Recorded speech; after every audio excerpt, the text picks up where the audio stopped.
قیاس آرائی۔ ایک دکاندار نے ایک خوبصورت طوطا پال رکھا تھا۔ اس خوش آواز سبز رنگ کے طوطے سے دکاندار کو بہت محبت تھی۔ اپنی دل فریب باتوں سے گاہکوں کے دل بھی خوش کرتا تھا۔ اسے جو بات سکھا دی جاتی فوراً سمجھ جاتا تھا۔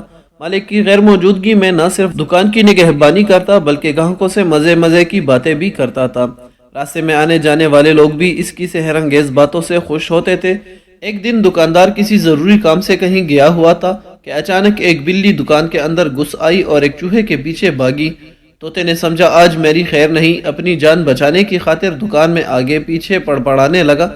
اس سے چند روغن بادام کی شیشیاں نیچے گر کر ٹوٹ گئیں۔ جب دکاندار واپس آیا تو ہر طرف تیل بکھرا ہوا تھا اور شیشیاں ٹوٹی ہوئی دیکھ کر اسے بہت غصہ آیا۔ اس نے طوطے کو مار مار کر اس کا سر گنجا کر دیا۔ طوطے کو بے قصور سزا ملی تھی جس کا اسے بہت رنج ہوا۔ چند لمحے پہلے کہاں وہ بلبل ہزار داستان بنا ہوا تھا، اب اس نے بول چال ترک کر دی۔ اس کی شیریں بیانی جاتی رہی۔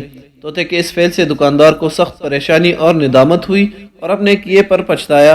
دکاندار کو طوطے سے بڑی محبت تھی۔ طوطے کی خاموشی اس کے لیے ناقابل برداشت بنتی جا رہی تھی۔ اس نے سوچا اب کیا کروں، کیونکہ دکاندار کو اس کی توتلی باتوں سے بڑا لطف ملتا تھا۔ اس نے کئی دن تک طوطے کی خوشامد کی اور طرح طرح کے پل دیے کہ وہ کسی طریقے سے خوش ہو جائے، لیکن طوطا بالکل خاموش تھا۔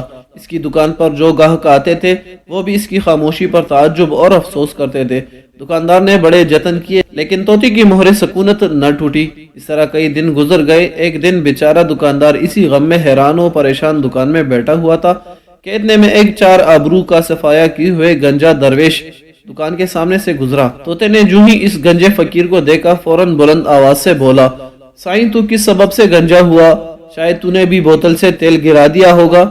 جو لوگ وہاں موجود تھے طوطے کی اس بات پر ہنس پڑے کہ اس طوطے نے درویش کو بھی اپنا جیسا ہی سمجھا۔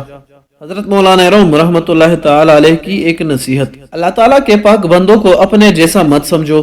اگرچہ لکھنے میں شیر اور شیر کو ایک طرح ہی لکھا جاتا ہے لیکن ان کے معنوں میں فرق ہے۔ شیر یعنی دودھ انسان کی خوراک ہے اور دوسرا شیر جنگل کا بادشاہ جس کی انسان خوراک ہے۔ دنیا میں بہت سے لوگ اس غلط قیاس آرائی کے سبب گمراہ ہو گئے۔ اپنے غلط قیاس سے کبھی انہوں نے انبیاء علیہ السلام کے ساتھ برابری کا دعویٰ کیا اور کبھی اولیاء اللہ کو اپنے برابر سمجھتے رہے۔ اگر کوئی اس بے ادبی پر اعتراض کرے تو کہتے ہیں ارے ہم بھی انسان ہیں اور وہ بھی انسان ہیں۔ نبی اگر اپنا لعاب دہن ہنڈیا میں ڈالے تو ہزاروں کا لشکر جی بھر کر کھانا کھا لے، کھانے میں ذرا برابر بھی کمی واقع نہ ہو۔ برابری کرنے والا یہ بدبخت کھانے کی بری ہوئی دیگ میں اگر تھوک دے تو دوسرے لوگ تو درکنار، اس کے اہل خانہ میں سے بھی کوئی اس دیگ سے کھانا نہ کھائے۔